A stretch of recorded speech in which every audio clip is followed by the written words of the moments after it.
हाय दोस्तों, मैं Virat sir knowledge motivation blogs में आपका स्वागत है। टारगेट मैट्रिक बिहार बोर्ड परीक्षा जो भी इससे पहले पूरा संस्कृत किताब दसवां का संस्कृत किताब ट्यूशन का प्रश्नोत्तर संस्कृत व्याकरण का लकार विभक्ति सर्वनाम बालक बालिका फल मुनि साधु शब्द रूप नहीं देखे हैं और अस धातु का पूरा लकार नहीं देखे हैं, भाव धातु का पूरा लकार नहीं देखे हैं, तो कृपया इस चैनल पर जाकर जरूर देख ले, क्योंकि परीक्षा में सारा प्रश्न यहीं से पूछा जाता है। तो आज हम संस्कृत व्याकरण का सबसे most very very important topic पर बात करने जा रहे हैं, जहां जिसके बिना संस्कृत व्याकरण अधूरा है। संस्कृत व्याकरण क्या कि पूरा कहिए संस्कृत अधूरा है। तो वक्त कम है, जितना था मैं उतना लगा दो। कुछ लोगों को मैं जगाता हूं और कुछ लोगों को आप जगा दो। तो आज का टॉपिक है धातु, जिसे हिंदी में कहते हैं शब्दार्थ, शब्दों का अर्थ यानी शब्दार्थ। और संस्कृत में कहते हैं धातु, जो इस तरह है। पूरा धातु इस तरह देखिए, इतना से बाहर एक परीक्षा में नहीं आता है, इतना को सिर्फ याद कर लीजिए। तो पहला धातु है पठ, मतलब होता है पढ़ना। गच्छ मतलब जाना। आगच्छ का अर्थ होता है आना। लिख का अर्थ होता है लिखना। वध मतलब होता है बोलना। चावला अलंत मतलब चल मतलब होता है चलना। भव मतलब होना या रहना। नृत्य मतलब नाचना। ध्यान से देखिएगा दोस्तों, संस्कृत व्याकरण इसके बिना अधूरा है पूरा संस्कृत। अगर संस्कृत पढ़ना है, संस्कृत में अच्छा नंबर लाना है, तो ये आपको याद करना पड़ेगा। हस मतलब हंसना। धाव मतलब दौड़ना। खाद मतलब खाना। पीब मतलब पीना। कृष्ट मतलब ठहरना। दृश्य मतलब देखना। अत्र मतलब यहाँ, मोस्ट वीवीआई। अत्र का अर्थ होता है यहाँ, कुत्र का कहाँ, तत्र का वहाँ, यत्र का जहाँ, इह मतलब यहाँ, किम मतलब क्या, कदा मतलब कब, तदा मतलब तब, यदा मतलब जब, कथम मतलब क्या और कैसे। क्या भी होता है कथम मतलब, और कैसे भी होता है। का में विसर्ग, का यानी कौन, किसके लिए, तो पुल्लिंग के लिए। का मतलब कौन, पुल्लिंग के लिए। का आकर मतलब कौन, स्त्रीलिंग के लिए। कियत मतलब कितना, नपुंसकलिंग के लिए। कियान मतलब कितना, पुल्लिंग के लिए।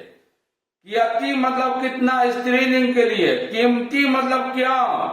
यतः मतलब क्योंकि। एकदा मतलब एक दिन या एक समय। ततः मतलब तब। चा मतलब और। माँ या ना मतलब नहीं। ध्यान दीजिएगा दोस्तों, नु मतलब या। उत मतलब या। अधा मतलब नीचे या दिया। अधि मतलब आज। दीवा मतलब दिन में। अनु मतलब पीछे। अधुना मतलब इस समय। संप्रति, संस्कृत में संप्रति और हिंदी में का अर्थ हो जाएगा इस समय। उच्चय मतलब इस समय। मंदम मतलब धीरे। प्रातः काल मतलब सुबह। अध्यय मतलब आज ही। यथा मतलब जैसे। तथा मतलब वैसे। तथापि मतलब फिर भी। तथा ही मतलब जैसा कि। पश्चात मतलब बाद में। परिता मतलब चारों ओर। जलम का अर्थ क्या होता है, पानी। पवनम का अर्थ हवा। ग्रामा का अर्थ होता है गांव। गृहम का अर्थ होता है घर। वाहन का अर्थ होता है गाड़ी। राजमार्ग मतलब सड़क। पत्र मतलब पत्ता। वन मतलब वन या अरण्य मतलब जंगल। वृक्ष मतलब पेड़। मधुर मतलब मीठा। मित्र मतलब दोस्त। कंदुकम का अर्थ होता है गेंद। सुंदरा पुल्लिंग के लिए सुंदर, सुंदरी स्त्रीलिंग के लिए सुंदर। व्याघ्र मतलब बाघ, सिंह मतलब शेर। व्याघ्र मतलब बाघ, सिंह मतलब शेर। वाह का अर्थ होता है या। अकस्मात का अर्थ होता है अचानक। अचित रात का मतलब होता है शीघ्र या जल्दी। पूर्वम मतलब पहले। शनय का अर्थ होता है धीरे धीरे। प्रागेव का अर्थ होता है पहले ही। स्वः मतलब होता है आगामी कल यानी आने वाला कल, जो कल होकर आएगा। हया मतलब होता है गत कल, जो बीता हुआ समय है वह कल। सदैव हमेशा से ही। सर्वदा सदा मतलब हमेशा। भृशम मतलब खूब अधिक। मृषिया ओब्लिक मिथ्या मतलब झूठ। सुष्ठु यानी ठीक। यावत यानी तक।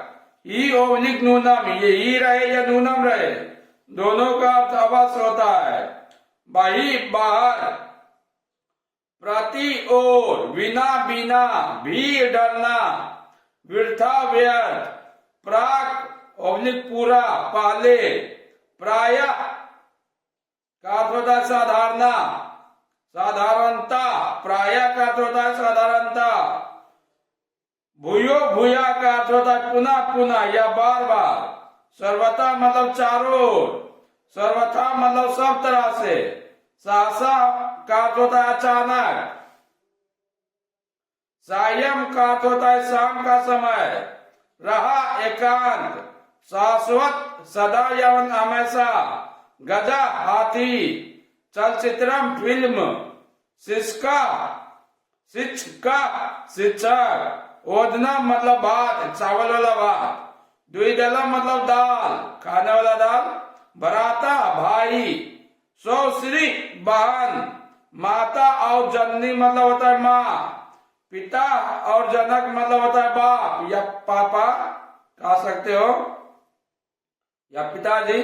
तीव्र मतलब तेज। भोजनम मतलब भोजन, खाना जिसको बोलते हैं। अश्वा मतलब अश्व या घोड़ा। पुस्तकम मतलब पुस्तक या किताब। गीतम मतलब गीत। गायन मतलब गाना। दुग्धम मतलब दूध। पाटलिपुत्र पटना, भारतवर्ष यानी भारत। मम मतलब मेरा या मेरी। तो तुम्हारा या तेरा। तस् मतलब उसका। तस्या उसकी। अस्माकम मतलब हमारा या हम लोगों का। माम मतलब मुझे या मुझको। मया मतलब मुझसे। मह्यम मतलब मेरे लिए। मही मतलब मुझ में। त्वाम मतलब तुमको या तुझको। त्वाय मतलब तुझ से। तुभ्यम मतलब तेरे लिए। तो मतलब तेरा या तुम्हारा। तो ही मतलब तुझ में या तुमसे, तुम में। चा और विशाला बड़ा। वृद्धा बूढ़ा। मत्स्य मछली। जलाशय ओब्लिक सरोवरा तालाब। वका वगुला एकत्र एक जगह। अन्यत्र दूसरी जगह। दिवस दिन। कक्षा कमरा। कपाटम दरवाजा। तो दिवस मतलब दिन, कक्षा मतलब कमरा, कपाटम मतलब दरवाजा, प्रणालिका मतलब दरबारी, दरबारी लिखा हुआ है यहाँ पे। मुखम मतलब मुंह, चक्षु और नेत्र मतलब आंख। यत मतलब क्योंकि। ललाटम मतलब कपाल, नासिका यानी नाक। ओष्ठा ओष्ठ, कपोला गाल, केसा बाल, कंठा गला, कर्ना कान, मस्तकम यानी सिर। भुजा ओब्लिक हस्ता मतलब हाथ। चरना ओब्लिक पादपा मतलब पैर। घटा घड़ा, आटा बाजार, चस्का गिलास, कुरमा कछुआ, सर्पा सांप, सटिका साड़ी, कंचुका कुर्ता, दर्पणा ऐनक, कीमती क्यों, कुत्रापि कहाँ भी, ईव समान, तथापि फिर भी, अध्याय मतलब आज ही, इति ऐसा, अनु पीछे, पूर्वम पहले, उच्य जोर से, उषा सुबह, कथम क्यों और कैसे, ना कदापि कभी नहीं, नक्तम रात, निक्सा नजदीक, निक्सा नजदीक, जातु कभी, तथा ही जैसा कि, वा या, स्व मतलब आने वाला कल, आगामी कल, समन्तात चारों ओर, प्रति ओर, वृथा व्यर्थ या बेकार, स्वर्था सब तरह से, यतः क्योंकि, हा हाय, वरम ठीक ही, प्रवृत्ति से, सकृत एक बार, वादम मौलिक सुष्टु यानी ठीक, प्रातः सवेरे, प्रातः काल सवेरे का समय, प्रातः सवेरे, प्रातः काल सवेरे का समय, वसात द्वारा, सद्या तत्काल, भो हे, समम साथ, सम्यक ठीक समय, यत क्योंकि, साथ, अया बीता हुआ कल यानी यस्टरडे वाला कल, इयम यानी यह स्त्रीलिंग के लिए, अयम यानी यह पुल्लिंग के लिए, यम मतलब यह स्त्रीलिंग के लिए, अयम मतलब यह पुल्लिंग के लिए, नूनम अवश्य, इदानी इस समय, दीवा दिन में, परम किंतु, परेडु दूसरे दिन, अस्कृत बार बार, मिथा आपस में, चरम देर तक, अधिया नीचे, टेढ़ा कुटीला, चीरम बहुत दिन, सत्यम सच, क्षेत्रम के। आगे बच्चों, मेरा इच्छा सबको शिक्षा। तो फिर दोस्तों मिलते हैं नेक्स्ट वीडियो में, नेक्स्ट टॉपिक पर। ये रहा दोस्तों आपका संस्कृत व्याकरण अनुवाद बनाने के लिए 216 धातु, जिसे हिंदी में बोलते हैं शब्दार्थ, टोटल 216 धातु। इतना याद कर लीजिएगा जो संस्कृत के लिए काफी है। ठीक है दोस्तों, ध्यान से। तो वेल दोस्तों मिलते हैं नेक्स्ट वीडियो में, नेक्स्ट टॉपिक पर। दोस्तों जब तक परीक्षा खत्म ना हो जाए, जब तक परीक्षा खत्म ना हो जाए तब तक लगनशील होकर पढ़ाई करते रहिए, क्योंकि ये दुनिया मेहनत नहीं रिजल्ट देखती है। आप क्या कर रहे हैं क्या नहीं कर रहे हैं कोई पता नहीं, किसी को कुछ मतलब नहीं होता है। और रिजल्ट अच्छा आएगा तो कहेगा कि हाँ पढ़ता है। और एक बात और अंत में दोस्तों, हमेशा हर हाल में रिवीजन करते रहिए, क्योंकि जैसा रिवीजन वैसा डिवीजन, जैसा आप रिवीजन कीजिएगा वैसा डिवीजन आएगा। चाहे टॉपिक इजी हो या हार्ड हो, हमेशा हर हाल में रिवीजन करते रहिएगा। किसी तरह का एटीट्यूड नहीं रखिएगा, साफ मन से पढ़ाई करते रहिए। ओके बाय दोस्तों।